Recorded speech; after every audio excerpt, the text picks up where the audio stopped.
Welcome again to Technoguia's video. In this video, I am going to teach you how you can remove the restriction from WhatsApp chats. Okay, the first thing we are going to do is go to the WhatsApp and we are going to have these two options. First, you can go to the top here and enter your PIN. If you have a pattern, press in Locked Chats.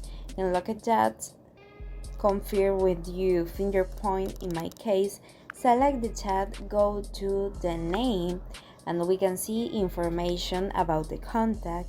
And to the slice in chat log, press